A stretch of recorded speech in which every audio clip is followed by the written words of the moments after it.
Hi hello welcome back. അപ്പോൾ നമ്മൾ ഈ ഒരു വീഡിയോ ആയിട്ട് വന്നിട്ട് കുറേ ദിവസമായിട്ടോ ഈ വീഡിയോ കേക്കും കാര്യങ്ങളൊക്കെ എടുത്ത് വെച്ചിട്ടും കേക്ക് കൊടുത്തിട്ടും കുറേ ദിവസമായി. വീഡിയോ എഡിറ്റിങ്ങിനും കുറച്ച് ഹെൽത്ത് ഇഷ്യൂസും പിന്നെ കുറച്ച് തിരക്കും പിന്നെ കുറച്ച് മടിയും ഒക്കെ കാരണം എല്ലാ വീഡിയോസും ഇങ്ങനെ ഡൗൺ ആയി ഒന്നും എഡിറ്റ് ചെയ്യാനുള്ള ആ ഒരു മൂഡും എന്താ പറയുക ഒന്നിനും ഒരു താല്പര്യമില്ലാത്ത ഒരു അവസ്ഥയായി പോയിട്ടുണ്ടായിരുന്നു. അപ്പോൾ ഇൻഷാല്ല നമ്മൾ ഈ ഒരു കേക്കിൻ്റെ ഫുൾ വീഡിയോ ഇടാൻ വേണ്ടിയിട്ട് കുറേ ആൾക്കാർ മെസ്സേജ് ചെയ്തിട്ടുണ്ടായിരുന്നു സ്റ്റാറ്റസ് കണ്ട സമയത്തും. അപ്പം നമ്മൾ കേക്കിൻ്റെ ഇതെന്ന് പറയുന്നത് ബ്ലാക്ക് ആൻഡ് വൈറ്റ് തീമിലാട്ടോ കേക്ക് ചെയ്യാൻ വേണ്ടിയിട്ട് പറഞ്ഞിട്ടുണ്ടായിരുന്നത്. ഫസ്റ്റ് ബർത്ത്ഡേ ആണ്.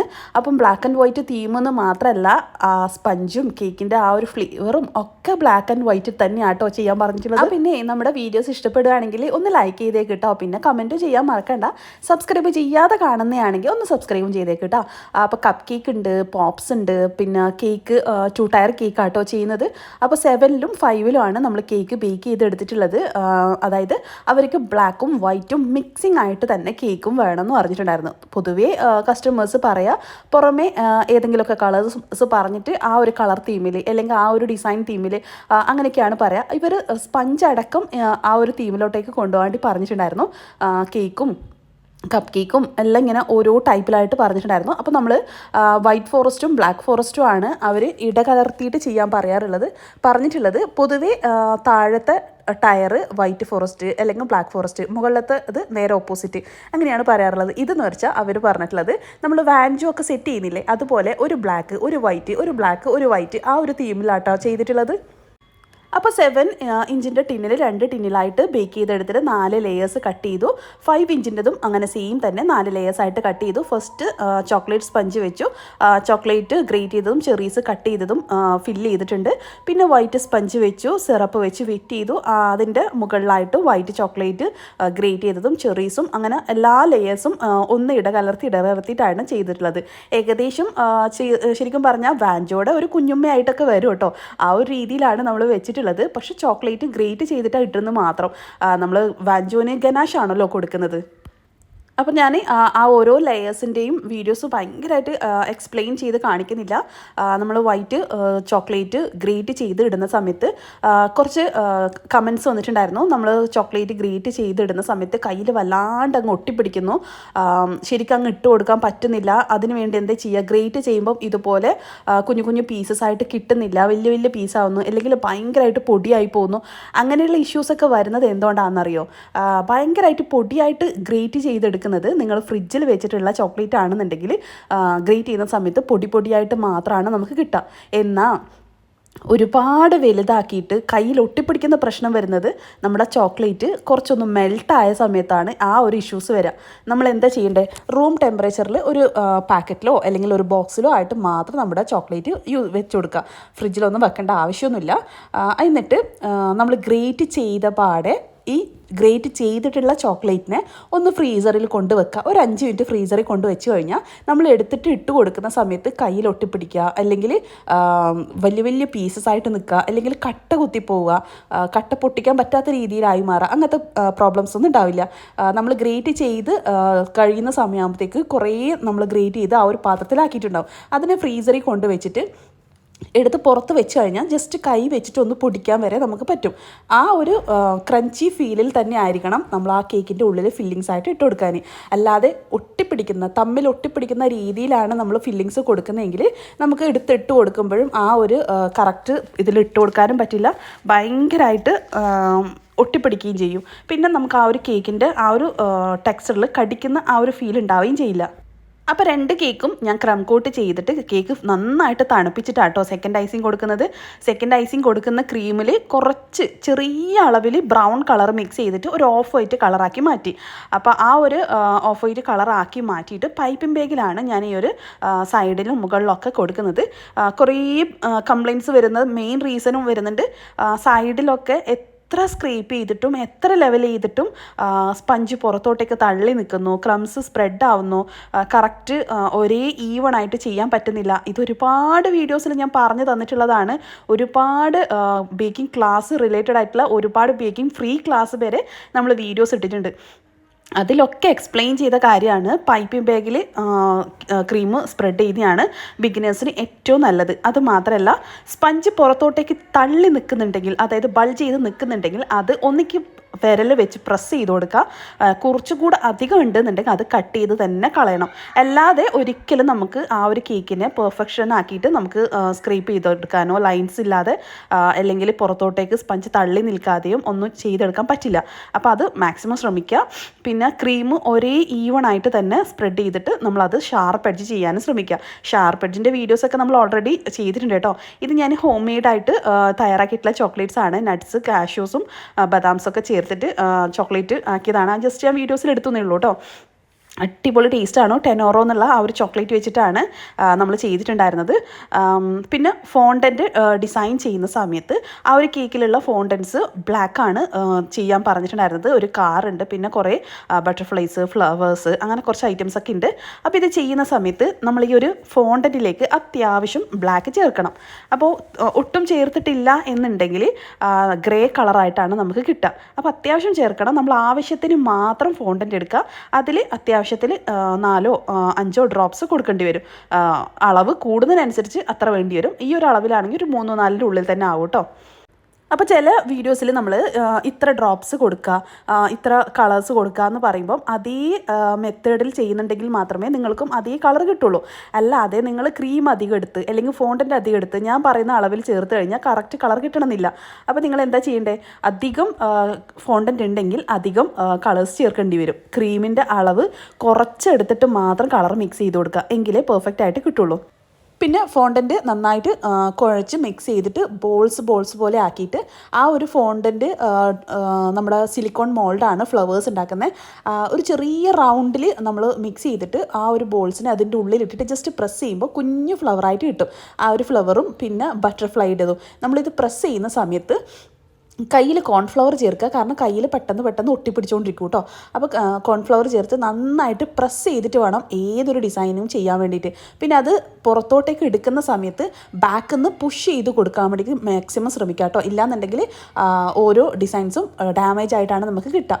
അപ്പോൾ ആ ഒരു രീതിയിൽ ബട്ടർഫ്ലൈയും ആ ഒരു ഫ്ലവേഴ്സും ഒക്കെ സെറ്റാക്കി ഇനി ഒരു കാർ കൂടെ വേണം. അപ്പോൾ ബ്ലാക്കിലാണ് നമ്മൾ ഓൾറെഡി പറഞ്ഞു, ബ്ലാക്ക് ആൻഡ് വൈറ്റ് ആയതുകൊണ്ട് ബ്ലാക്കിലാണ് ഫോണ്ടൻ്റ് ഡിസൈൻസ് ഫുള്ളും കൊടുക്കുന്നത്. പിന്നെ ഞാൻ ഈ ഒരു ടൂൾസ് വെച്ച് ചെയ്യുന്നത്, നിങ്ങൾക്ക് ടൂത്ത് പിക്കോ ഈ ടൂൾസ് എല്ലാവരുടെ അടുത്ത് ഉണ്ടാവണമെന്നില്ല. ഉള്ള ആൾക്കാർ ഇതുപോലത്തെ ഏതെങ്കിലുമൊക്കെ പോയിൻറ്റഡ് ആയിട്ടുള്ള ടൂൾസ് യൂസ് ചെയ്തിട്ട് ലൈൻസ് കൊടുക്കുക, ഇല്ലെങ്കിൽ ടൂത്ത് പിക്ക് വെച്ചിട്ട് ലൈൻസ് കൊടുക്കുക കേട്ടോ. അപ്പം ഈ ഒരു ലൈൻസ് കൊടുത്തതിന് ശേഷം അത് കട്ട് ചെയ്ത് എടുക്കുന്നുണ്ട്. പിന്നെ പലർക്കും വരുന്ന ഒരു ഡൗട്ടാണ് ഫോണ്ടൻറ്റ് നമ്മൾ എവിടെയാണ് വെക്കേണ്ടത് എന്നൊക്കെ. ഫോണ്ടൻറ്റ് ശരിക്കും പറഞ്ഞാൽ വെക്കേണ്ടത് റൂം ടെമ്പറേച്ചറിലാണ്, അല്ലാതെ ഫ്രിഡ്ജിലല്ല. നമ്മൾ ഏത് ഡിസൈൻസ് ആക്കിയാലും അത് നമ്മൾ ബോക്സിൽ എയർ ടൈറ്റ് ആയിട്ട് സൂക്ഷിച്ച് വെക്കുക. അല്ലാതെ നമ്മളത് ആക്കിയതിന് ശേഷം പോയിട്ട് ഫ്രീസറിൽ കൊണ്ടുവെക്കണോ ഫ്രിഡ്ജിൽ കൊണ്ടുവെക്കണോ എന്നുള്ള ഡൗട്ട്സും സംശയങ്ങളൊക്കെ വരാറുണ്ട്. അതൊക്കെ നിങ്ങളുടെ വെറും തെറ്റിദ്ധാരണയാണ്. ഫോണ്ടൻറ്റ് ഡിസൈൻസോ ഫോണ്ടൻറ്റ് ബാക്കിയുള്ളതോ ഇനി കുഴച്ചിട്ട് ബാക്കിയുള്ളതോ നമ്മളെല്ലാം എയർ ടൈറ്റ് ആയിട്ടുള്ള ബോക്സിലായിരിക്കണം. കുഴച്ചിട്ടുള്ളത് ബാക്കി വരുന്നത് യൂസ് ചെയ്യാത്ത ഫോണ്ടൻറ്റിൻ്റെ കൂടെ കൊണ്ടുപോയിട്ട് മിക്സ് ചെയ്തിട്ട് കൊടുക്കാൻ നിൽക്കേണ്ട. അത് വേറെ തന്നെ പാക്ക് ചെയ്യാനോ അല്ലെങ്കിൽ ഒരു കവറിൽ ചുറ്റിയിട്ട് വെക്കാനോ മാക്സിമം ശ്രമിക്കുക. കാരണം നമ്മൾ കൈ വെച്ച് മിക്സ് ചെയ്ത സാധനത്തിനെ യൂസ് ചെയ്യാത്ത ഫോണ്ടൻറ്റിൻ്റെ കൂടെ കൊണ്ടുപോയിട്ട് വെക്കാൻ നിൽക്കരുത്. പിന്നെ എല്ലാ ഡിസൈൻസിനും CMC പൗഡർ നിർബന്ധമാണോ എന്ന് ചോദിക്കാറുണ്ട്. എല്ലാ ഡിസൈൻസിനും CMC നിർബന്ധമൊന്നുമല്ല. നമ്മൾ കേക്കിൽ ഇങ്ങനെ ഫ്ലാറ്റായിട്ട് വെച്ച് കൊടുക്കുന്നതിനോ അല്ലെങ്കിൽ കേക്കിന് പേര് എഴുതുന്നതിനോ അതിനൊന്നും CMCയുടെ ആവശ്യമൊന്നുമില്ല കേട്ടോ. CMC കുറച്ചും കൂടെ ഹാർഡാക്കാൻ, നമ്മുടെ ഫോണ്ടൻറ്റിനെ കുറച്ചും കൂടെ ഹാർഡാക്കാൻ വേണ്ടിയിട്ട് യൂസ് ചെയ്യുന്നതാണ്. പിന്നെ ഈ CMC എന്തിനാണ് യൂസ് ചെയ്യുന്നതെന്നുള്ള ചോദ്യം അതിവിടെ ഇപ്പം ഞാൻ പറഞ്ഞു തീർത്തു. പിന്നെ CMC അല്ലാതെ വേറെ എന്തെങ്കിലും ചേർക്കാൻ പറ്റുമോ? CMC അല്ലെങ്കിൽ തൈലോസ് പിന്നെ കോൺഫ്ലവർ, ഇതാണ് കൂടുതലും ഫോണ്ടൻറ്റ് ഡിസൈൻസ് ചെയ്യുന്ന സമയത്ത് കുഴയ്ക്കാൻ വേണ്ടിയിട്ടും ഹാർഡാക്കാൻ വേണ്ടിയിട്ടും യൂസ് ചെയ്യുന്ന മെയിൻ സാധനങ്ങൾ. അപ്പോൾ നമ്മൾ ഈ ഒരു കാറ് നമ്മൾക്ക് ഇതുപോലെ കട്ടേഴ്സ് ഇല്ലാതെ ചെയ്യാൻ പറ്റുന്നുണ്ട്. പിന്നെ കട്ടേഴ്സ് വെച്ചിട്ടാണെങ്കിൽ ജസ്റ്റ് ഒന്ന് പ്രസ് ചെയ്ത് കൊടുത്താൽ മതി കേട്ടോ. നമ്മൾ പരത്തി എടുത്തതിന് ശേഷം ജസ്റ്റ് ഒന്ന് പ്രസ് ചെയ്ത് കഴിഞ്ഞാൽ ആ ഒരു കാറിൻ്റെ ഷേപ്പ് നമുക്ക് ചെയ്തെടുക്കാൻ പറ്റും. പക്ഷെ നമുക്കിത് ജസ്റ്റ് കത്തി വെച്ച് തന്നെ കട്ട് ചെയ്തെടുക്കാൻ പറ്റുന്ന തരത്തിലുള്ള കാർസാണ്. അപ്പോൾ അതിന് വലിയ കട്ടേഴ്സോ കാര്യങ്ങളോ ഒന്നും വേണമെന്നില്ല. അപ്പോൾ കുറേ അഭിപ്രായങ്ങളൊക്കെ വരുന്നതുകൊണ്ടാണ് ഇത് ഓരോന്നും എക്സ്പ്ലെയിൻഡ് ആയിട്ട് ഞാൻ പറഞ്ഞിരുന്നത്. പിന്നെ ചെറിയ ബോൾസ് ആക്കിയിട്ട് ചെയ്യുന്നത് നമുക്ക് ടയറിൻ്റെ ഇതിൽ ചെയ്യാൻ വേണ്ടിയിട്ടാണ്. പിന്നെ ടയർ ഉണ്ടാക്കാൻ വേണ്ടിയിട്ട് നമ്മൾ യൂസ് ചെയ്യുന്നത് നമ്മൾ നോസിൽസിൻ്റെ ബാക്ക് ആ ഒരു പോർഷനാണ്, റൗണ്ട് പോർഷനാണ്. നേരത്തെ യൂസ് ചെയ്തിട്ടുള്ള ഫോണ്ടൻറ്റിലേക്ക് ചെറിയൊരു ബ്രൗൺ കൂടെ ചേർത്ത് കൊടുത്തിട്ടുണ്ട്. കാരണം കേക്കിന് മാച്ചിങ് ആക്കാൻ വേണ്ടിയിട്ട് ചെറിയ അളവിൽ. എന്നിട്ട് അതിനെ ഞാൻ ഇതുപോലെ കട്ട് ചെയ്തെടുക്കുകയാണ്. ഈ ഒരു കട്ട് ചെയ്തെടുക്കുന്നത് നമ്മൾ ടയറായിട്ടാണ് യൂസ് ചെയ്യുന്നത്. അപ്പോൾ നമുക്ക് കേക്കിൻ്റെ കളേഴ്സ് ഏതാണോ ആ കളറിന് മാച്ചിങ് ആയിട്ടായിരിക്കണം നമ്മൾ കാർസും അതിൻ്റെ ടയേഴ്സും കാര്യങ്ങളൊക്കെ സെറ്റ് ചെയ്യാൻ. കളേഴ്സ് ആയിട്ടുള്ള തീമാണെന്നുണ്ടെങ്കിൽ കളറിനനുസരിച്ച് മാച്ചിങ് ആയിട്ടുള്ളതും അല്ലെങ്കിൽ കളറിന് ഓപ്പോസിറ്റ് ആയിട്ടുള്ളതും ചെയ്ത് കൊടുക്കുക. നമ്മുടെ കേക്കിന് മാച്ചിങ് ആയിട്ടുള്ളതെന്ന് പറയുന്നത് ഓഫ് വൈറ്റും ബ്ലാക്കും ആണ്. അപ്പോൾ അത് തന്നെ ആയിരിക്കണം നമ്മൾ കേക്ക് ആയിക്കോട്ടെ, ഫ്ലവേഴ്സ് ആയിക്കോട്ടെ, കാർസ് ആയിക്കോട്ടെ എല്ലാം സെറ്റ് ചെയ്യേണ്ടത്. അപ്പോൾ ഈ ഒരു ഫോണ്ടൻറ്റ് എങ്ങനെയാണ് ഒട്ടിച്ചു കൊടുക്കുന്നതെന്ന് ചോദിച്ചു കഴിഞ്ഞാൽ, ഒന്നിക്ക് CMC പൗഡർ വെള്ളത്തിലൊന്ന് മിക്സ് ചെയ്ത് പേസ്റ്റ് രൂപത്തിലാക്കിയിട്ട് ഒട്ടിക്കാം. പക്ഷേ അതിൻ്റെ ഒന്നും വലിയ ആവശ്യമൊന്നുമില്ല, വെള്ളം വെച്ച് തന്നെ ഒട്ടിച്ചു കൊടുക്കാം. അത്യാവശ്യം ഹെവി ആയിട്ടുള്ള ഡിസൈൻസ് ഒക്കെ ആണെങ്കിൽ ആ ഒരു മെത്തേഡ് ആയിരിക്കണം. ഇതിപ്പോൾ സിമ്പിളായിട്ടുള്ളതായതുകൊണ്ട് ഞാൻ വെള്ളം വെച്ചിട്ട് തന്നെയാണ് ഒട്ടിച്ചുള്ളത്. പിന്നെ ഡാർക്ക് ചോക്ലേറ്റ് ഒന്നും ചേർക്കാതെ ഒന്ന് മെൽറ്റ് ചെയ്തെടുത്ത്, കാരണം ചെറിയ ആവശ്യമല്ലേ ഉള്ളൂ. അപ്പോൾ ജസ്റ്റ് ചെറിയ അളവിൽ ഞാൻ മെൽറ്റ് ചെയ്തെടുത്തിട്ട് അതിനെ നമ്മൾ കാറിൻ്റെ ഓപ്പോസിറ്റ് വെച്ചിട്ട് അതിൽ ഒഴിച്ചു കൊടുത്തു. എന്നിട്ട് 2 സ്റ്റിക്കും കൂടെ കൊടുത്തിട്ടുണ്ട് കേട്ടോ. ഞാനത് വീഡിയോസിൽ കാണിക്കാൻ വിട്ടുപോയി. അങ്ങനെ എന്നിട്ട് നന്നായിട്ട് അത് ഡ്രൈ ആവാൻ വേണ്ടിയിട്ട് വെക്കുക. എന്നിട്ട് അത് നമ്മൾ കേക്കിലേക്ക് വെച്ച് കൊടുക്കുന്ന ടൈമിലാണ് വെച്ച് കൊടുക്കുന്നത്. ടൈം നമ്മൾ കേക്ക് സ്റ്റാക്കിങ് ചെയ്യുന്നതും കേക്ക് കൊടുക്കുന്നതിൻ്റെ ഒരു അരമണിക്കൂർ മുമ്പ് മാത്രം കേട്ടോ ഞാൻ ചെയ്യാറുള്ളത്. ഇതുപോലെ സ്റ്റാക്കിങ് ചെയ്തിട്ട് നമ്മൾ കേക്കിന് ഫ്രിഡ്ജിൽ വെച്ച ദിവസങ്ങളൊക്കെ ഉണ്ട്. അപ്പോൾ നമ്മുടെ കേക്ക് നന്നായിട്ട് തലേ ദിവസം തന്നെ സെറ്റാക്കി വെച്ചതുകൊണ്ട് ഞാൻ ഒരു തവണ സ്റ്റിക്ക് വെച്ച ഓർമ്മയിലാണ് സെക്കൻഡ് കേക്ക് വെച്ചിട്ടുണ്ടായിരുന്നത്. പിന്നെ എനിക്ക് ഓർമ്മ വന്ന് സ്റ്റിക്ക് വെച്ചിട്ടില്ലല്ലോ എന്ന്. അപ്പോൾ കേക്ക് തിരിച്ച് ബേസിലേക്ക് തന്നെ മാറ്റി. അപ്പോൾ നമ്മുടെ കേക്ക് നന്നായിട്ട് സെറ്റായതുകൊണ്ടാണ് അങ്ങനെ എടുത്ത് മാറ്റാൻ പറ്റുന്നത്. എല്ലാന്നുണ്ടെങ്കിൽ നന്നായിട്ട് ഡാമേജ് വരാൻ ചാൻസ് ഉണ്ട് കേട്ടോ.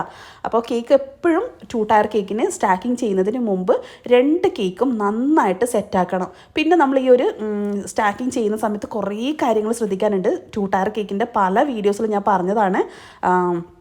ആ ഒരു സ്റ്റിക്ക് കൊടുക്കുന്നത് കറക്റ്റ് നമ്മുടെ കേക്കിൻ്റെ നേരെ താഴെ ആയിരിക്കണം. അല്ലാതെ എവിടെയല്ലോ നമ്മൾ കൊടുത്തിട്ട് കേക്ക് വേറെ എവിടെയെങ്കിലോ വെച്ച് കഴിഞ്ഞാൽ എന്തായാലും കേക്ക് ഡാമേജ് ആവും, ചെരിഞ്ഞ് വീഴും. ട്രാവലിംഗ് ടൈമിൽ രണ്ടും തലകുത്തി വീഴാനുള്ള ഒക്കെ ചാൻസ് കൂടുതലാണ്. പിന്നെ കൊണ്ടുപോകുന്ന ആൾക്കാരുടെ കെയറിങ് പോലെ ഇരിക്കും നമ്മുടെ ഈ കേക്കിൻ്റെ ആ ഒരു പെർഫെക്ഷൻ എന്ന് പറയുന്നത്. ഇത് നമ്മൾ ഡയറക്റ്റ് കൊണ്ടു കൊടുത്തിട്ടുള്ളതാണ്. മാഷാഅല്ലാ നല്ല രീതിയിൽ തന്നെ അത് ഒരു ഡാമേജും ഇല്ലാതെ എത്തിച്ചും കൊടുത്തിട്ടുണ്ട്. അവർ വലിയൊരു ഫംഗ്ഷനായിരുന്നു. നല്ല രീതിയിൽ തന്നെ കേക്ക് അവർക്ക് ഇഷ്ടപ്പെട്ടിട്ടുണ്ടായിരുന്നു. അപ്പോൾ വീഡിയോസ് ഒരുപാട് ഡിലേ ആയി പോയിട്ടുണ്ട് കേട്ടോ. അപ്പം ഞാൻ ഈ ഫോണ്ടൻറ്റിൻ്റെ ഡിസൈൻസൊക്കെ ഒന്ന് ഹാർഡാക്കിയിട്ടുണ്ട് കേട്ടോ. ഓവനിൽ വെച്ചിട്ട് ജസ്റ്റ് ഒന്ന് ഹീറ്റ് ചെയ്തിട്ട് ഹാർഡാക്കിയിട്ടുണ്ട്. വേറെ ഒന്നും വേണ്ട. ഫോണ്ടൻറ്റ് ഇതുപോലെ വെച്ച് കൊടുക്കുമ്പം എന്തെങ്കിലും നനവ് കൊടുക്കണോ എന്ന് ചോദിച്ചിട്ടുണ്ടായിരുന്നു കേട്ടോ. കഴിഞ്ഞ ക്ലാസ്സിലുള്ള സ്റ്റുഡൻറ്റ് ചോദിച്ചിട്ടുണ്ട്, ഒരു കമൻറ്റും വന്നിട്ടുണ്ട്. ഒന്നിൻ്റെ ആവശ്യമില്ല. നമ്മൾ ക്രീമിലേക്കാണ് വെക്കുന്നതെങ്കിൽ ഇതൊന്നും വെള്ളമോ അല്ല നമ്മൾ എന്തെങ്കിലും നനവോ ഒന്നും കൊടുക്കേണ്ട ആവശ്യമില്ല. ആ ക്രീമിൻ്റെ നനവിൽ തന്നെ വെക്കാൻ പറ്റും. എന്നാൽ ഫോണ്ടൻറ്റ് കവറിങ് ആക്കിയിട്ടുള്ള കേക്ക് ആണെന്നുണ്ടെങ്കിൽ ഈ പറയുന്ന സംഭവത്തിൽ കുറച്ച് വെള്ളവും കൂടെ കൊടുക്കേണ്ടി വരും. എങ്കിലേ അത് സ്റ്റിക്കായിട്ട് നിൽക്കുള്ളൂ. പിന്നെ ജസ്റ്റ് ഒന്ന് പ്രസ് ചെയ്ത് കൊടുക്കുന്നുണ്ട് എങ്കിലേ അത് കറക്റ്റായിട്ട് നിൽക്കുള്ളൂ. പിന്നെ ആ ഒരു ഫ്രണ്ടിൽ മാത്രമാണ് ഫ്ലവേഴ്സും പിന്നെ നമ്മൾ ബട്ടർഫ്ലൈസും ഡിസൈൻസും പിന്നെ കുഞ്ഞു കുഞ്ഞു ബോൾസും കൊടുക്കുന്നുണ്ട്. ഞാൻ ബട്ടർഫ്ലൈയും ഫ്ലവേഴ്സും പല ഷേപ്പിലായിട്ടാണ് പല സൈസിലായിട്ടാണ് ചെയ്തിട്ടുള്ളത്. ബട്ടർഫ്ലൈ കുറച്ച് വലുതും ഉണ്ട്, ചെറുതുണ്ട്, ഭയങ്കര ചെറുതുണ്ട്. ഫ്ലവേഴ്സും അങ്ങനെ തന്നെ. പിന്നെ കുഞ്ഞു കുഞ്ഞു ബോൾസ് ഉണ്ട്, വലിയ ബോൾസ് ഉണ്ട്. അങ്ങനെ അതും കുറച്ച് കാര്യങ്ങളൊക്കെ അങ്ങനെ വെച്ചു. പിന്നെ സെയിം നമ്മൾ ബ്ലാക്കിൽ തന്നെയാണ് സ്റ്റിക്കും കൂടെ വെച്ച് കൊടുത്തിട്ടുള്ളത്. അതിൻ്റെ ഫ്രണ്ടിലായിട്ട് നമ്മൾ കാറും വെച്ച് കൊടുത്തിട്ടുണ്ട്. അപ്പോൾ കാറിന് കുറച്ചൊരു സേഫ് ആക്കാൻ വേണ്ടിയിട്ട് ഞാൻ സ്റ്റിക്ക് കുറച്ചും കൂടെ അടുപ്പിച്ച് വെച്ചിട്ടുണ്ട് കേട്ടോ. കുറച്ച് ഹൈറ്റിലാണ് സ്റ്റിക്ക് വെച്ചിട്ടുള്ളത്. അപ്പോൾ നമ്മുടെ കേക്കിൻ്റെ ഫൈനൽ ലുക്ക് നിങ്ങൾക്ക് ഇഷ്ടപ്പെട്ടില്ലെങ്കിൽ ഒന്ന് കമൻറ്റ് ചെയ്യും കേട്ടോ. അപ്പോൾ ഇതും മാത്രമല്ല, പിന്നെ അതിൻ്റെ ഇടയിൽ നമ്മൾ വൈറ്റ് ഷുഗർ ബീഡ്സും കൂടെ വെച്ച് കൊടുക്കുന്നുണ്ട്. കുറച്ച് വലിയ ടൈപ്പാട്ടോ വെച്ച് കൊടുക്കുന്നത്. കാരണം ഇതിവിടെ ഗോൾഡ് വെച്ച് കഴിഞ്ഞാൽ മിസ്മാച്ചിങ് ആവുമെന്ന് ചില ആൾക്കാർ ചോദിക്കാറുണ്ട്. ഗോൾഡൻ ബീഡ്സും സാധനങ്ങളൊക്കെ ഇങ്ങനെ വാരി വലിച്ച് ഇട്ട് കഴിഞ്ഞാൽ കുഴപ്പമുണ്ടോ? ഞാൻ ഒരുപാട് കാര്യത്തിൽ വീഡിയോസിലും സ്റ്റുഡൻസിനും ഒക്കെ പറഞ്ഞു കൊടുക്കുന്നതാണ്. നമ്മൾ ഒരുപാട് ഷുഗർ ബീഡ്സ് സൈഡിലും മുകളിലും ഒക്കെ വാരി വലിച്ച് ഇട്ടിട്ട് കൊടുക്കാൻ നിൽക്കരുത്. അതിന് ഒരു കറക്റ്റ് പൊസിഷനും കറക്റ്റ് അളവും ഉണ്ട്. അത് ചേർത്ത് കൊടുക്കുമ്പോഴാണ് ഭംഗി ഉണ്ടാവുക. ഇതിപ്പോൾ ഞാൻ ആ ഫ്രണ്ടിലുള്ള പോർഷൻസിൽ മാത്രമാണ് കൊടുത്തിട്ടുള്ളത്. വലുതും ചെറുതുമായിട്ട് ഞാൻ ഇട്ട് കൊടുത്തു. പിന്നെ നമ്മൾ ഇവിടെയും കപ്പ് കേക്കിനും ബ്ലാക്ക് ആൻഡ് വൈറ്റും പിന്നെ പോപ്സിനും ബ്ലാക്ക് ആൻഡ് വൈറ്റും ആണ്. ബ്ലാക്ക് സ്പഞ്ചും കൊടുത്തു, സിറപ്പ് വെച്ച് വെറ്റ് ചെയ്തു. എന്നിട്ട് ക്രീമിൽ ഡബിൾ ഷെയ്ഡ് കളർ കൊടുത്തിട്ട് റോസ് ഫ്ലവേഴ്സ് പോലെ കൊടുത്തു. അതായത് നമ്മൾ സ്റ്റാർ നോസിൽ വെച്ചിട്ട് ഒരു റോസ് പോലെ നമ്മൾ വരച്ചു കൊടുത്തു. സിമ്പിളായിട്ടുള്ള ഫ്ലവേഴ്സ് ആട്ടോ. പിന്നെ ചോക്ലേറ്റ് സ്പഞ്ചിൽ തന്നെയാണ് പോപ്സും തയ്യാറാക്കിയിട്ടുള്ളത്. പിന്നെ വൈറ്റ് ചോക്ലേറ്റ് ഡിപ്പ് ചെയ്തിട്ട് ബ്ലാക്ക് ലൈൻസും കൊടുത്തു. ആ ബ്ലാക്ക് ലൈൻസ് കൊടുക്കുന്നതും ചോക്ലേറ്റ് മാത്രം മെൽറ്റ് ചെയ്തിട്ടാണ്. അപ്പോൾ കുറേ ബിഗിനേഴ്സ് കുറേ സംശയങ്ങളായിട്ട് വരുന്നതുകൊണ്ടാണ് ഈ ഒരു വീഡിയോ ഇത്രയും വിശദീകരിച്ചിട്ട് പറഞ്ഞിരുന്നത്. കാരണം അത്രയും എക്സ്പ്ലെയിൻഡ് ആയിട്ടാണ് ഈ ഒരു കാര്യം ഞാൻ പറഞ്ഞു തന്നിട്ടുള്ളത് കേട്ടോ. അപ്പോൾ ആ ഒരു കാറ് നമ്മൾ ബാക്കിൽ ചോക്ലേറ്റ് വെച്ചുകൊണ്ടാണ് നല്ല സേഫായിട്ട് നിൽക്കുന്നത്. അല്ലാന്നുണ്ടെങ്കിൽ സേഫായിട്ട് നിൽക്കില്ല. ഫോണ്ടൻറ്റ് നമ്മൾ ഒരുപാട് യൂസ് ചെയ്യേണ്ടി വരും അങ്ങനെ സേഫായിട്ട് നിർത്തിക്കണം എന്നുണ്ടെങ്കിൽ. പിന്നെ അല്ലെങ്കിൽ സ്റ്റിക്ക് എക്സ്ട്രാ നമ്മൾ കൊടുക്കേണ്ടി വരും. അപ്പോൾ നമ്മൾ കുത്തി വെക്കാനുള്ള സ്റ്റിക്ക് മാത്രമാണ് അവിടെ കൊടുത്തിട്ടുള്ളത്. അപ്പോൾ നമ്മളിവിടെ കപ്പ് കേക്കിന് ഇതുപോലെയുള്ള ബോക്സ് ആട്ടോ. കുറേ സംശയങ്ങൾ ഞാൻ ഇതിൽ തീർക്കുന്നതെന്ന് പറയാൻ കാരണം തന്നെ ഈ ഒരു വീഡിയോ ഇത്രയും ലോങ് ആക്കാൻ കാരണം കുറേ സംശയങ്ങൾ തീർക്കാലോ, അറിയാത്ത ആൾക്കാർക്ക് കുറേ കാര്യങ്ങൾ മനസ്സിലാക്കാലോ എന്ന് വിചാരിച്ചിട്ടാണ് ഇത്രയും ലോങ് ആക്കിയിട്ടുള്ളത്. അപ്പോൾ ഇതുപോലെ കപ്പ് പോപ്സിൻ്റെയും കപ്പ് കേക്കിൻ്റെയും ബോക്സസ് റെഡിയാക്കിയിട്ടുണ്ട്. അവിടെയും നമ്മൾ ബ്ലാക്ക് ആൻഡ് വൈറ്റ് ആട്ടോ കൊടുത്തിട്ടുള്ളത്. അത് അപ്രതീക്ഷിതമായിട്ട് കിട്ടിയതാണ്, ഞാൻ വിചാരിച്ച് വാങ്ങിയതൊന്നുമല്ല. അപ്പോൾ അവർ ആ ഒരു രീതിയിൽ ബ്ലാക്ക് ആൻഡ് വൈറ്റ് ഡിസൈനും അവരവിടെ ഫുൾ മൊത്തത്തിൽ അവർ അലങ്കാര കാര്യങ്ങളൊക്കെ ചെയ്തതും ബ്ലാക്ക് ആൻഡ് വൈറ്റ് ആണ്. അപ്പോൾ നമ്മൾ ഈ ഒരു കപ്പും ബോക്സും എല്ലാം കൂടി ആ ഒരു ബ്ലാക്ക് ആൻഡ് വൈറ്റ് തീമിൽ തന്നെയാട്ടോ കൊണ്ടുകൊടുത്തിട്ടുള്ളത്. അപ്പോൾ ഈ ഒരു കേക്ക് ഞാൻ പാക്കിങ് ചെയ്യുന്ന ഇത് നമ്മൾ നോർമലി കേക്കിൻ്റെ ബോക്സ് തന്നെ കട്ട് ചെയ്തിട്ട് ഉള്ള രീതിയിലാണ്. അതെങ്ങനെയാണ് ബോക്സ് ചെയ്യുന്നത് എന്നുള്ളതിൻ്റെ വീഡിയോസ് ഞാൻ നെക്സ്റ്റ് കാണിക്കുന്നതായിരിക്കും കേട്ടോ. അതിൻ്റെ എക്സ്പ്ലെയിൻഡ് ആയിട്ടുള്ള വീഡിയോസ് ഞാൻ മാക്സിമം പെട്ടെന്ന് തന്നെ ഇടാൻ വേണ്ടിയിട്ട് ശ്രമിക്കാം. അപ്പോഴേക്ക് കറണ്ട് പോയിട്ടുണ്ട്, പക്ഷേ കുഴപ്പമൊന്നുമില്ല. നമുക്ക് വീഡിയോസിന് ചെറിയ ക്ലാരിറ്റി കുറവുണ്ടെന്നേ ഉള്ളൂ. ബാക്കി എല്ലാ ഐറ്റംസൊക്കെ ചെയ്ത് കഴിഞ്ഞതുകൊണ്ട് കുഴപ്പമുണ്ടായിട്ടില്ല. പിന്നെ നമുക്ക് ഫോട്ടോസും വീഡിയോസും ഇതാണ് ശരിക്കും പറഞ്ഞാൽ നമ്മുടെ യൂട്യൂബേഴ്സിൻ്റെ മെയിൻ സംഭവം. അത് കറണ്ട് ഇല്ലാതെ നമുക്ക് നടക്കില്ലല്ലോ അല്ലേ. അപ്പോൾ അത് കുറച്ച് സമയം ഡിലേ ആയിട്ടുണ്ടായിരുന്നു. പിന്നെ കേക്ക് പറഞ്ഞ സമയത്ത് തന്നെ എത്തിച്ചു കൊടുക്കാൻ പറ്റി. നല്ല ഫീഡ്ബാക്ക് ആയിരുന്നു. നമ്മളെ റെഗുലറായിട്ടുള്ള കസ്റ്റമർ പറഞ്ഞ് ഏൽപ്പിച്ചിട്ടുള്ള ഒരു പുതിയ കസ്റ്റമറായിരുന്നു. അപ്പോൾ അവർക്ക് സാധനങ്ങളൊക്കെ കൊടുത്തു. കേക്ക് നമ്മൾ ഓരോ കസ്റ്റമേഴ്സിൻ്റെയും റേറ്റിനനുസരിച്ചാട്ടോ അതിൻ്റെ പാക്കിംഗ് ആയിക്കോട്ടെ, അതിൻ്റെ ഡിസൈൻസ് ആയിക്കോട്ടെ, അതിൻ്റെ പല കാര്യങ്ങളായിക്കോട്ടെ നമ്മൾ ചെയ്യുന്നത്. അപ്പോൾ ആ ഒരു രീതിയിൽ അവർ കുറച്ചും കൂടെ എക്സ്പെൻസീവ് ആയിട്ടുള്ള കാര്യത്തിൽ പറഞ്ഞതെങ്കിൽ എക്സ്പെൻസീവ് ആയിട്ടുള്ള ബോക്സും കാര്യങ്ങളൊക്കെ തന്നെ ചെയ്തു കൊടുക്കും. ഇത് കുഴപ്പമില്ലാത്ത രീതിയിൽ ചെയ്തു കൊടുത്തിട്ടുണ്ട്. അപ്പം ഈ ഒരു രീതിയിലാണ് നമ്മൾ ഫുള്ളായിട്ട് കവറിങ് ചെയ്തിട്ട് കൊടുത്തിട്ടുണ്ടായിരുന്നത്. അപ്പോൾ നമ്മളെ വീഡിയോ ഇഷ്ടപ്പെടുകയാണെങ്കിൽ ലൈക്ക് ചെയ്യുക. കൂടുതൽ വീഡിയോസ് കാണാനും നമ്മുടെ പല വെറൈറ്റി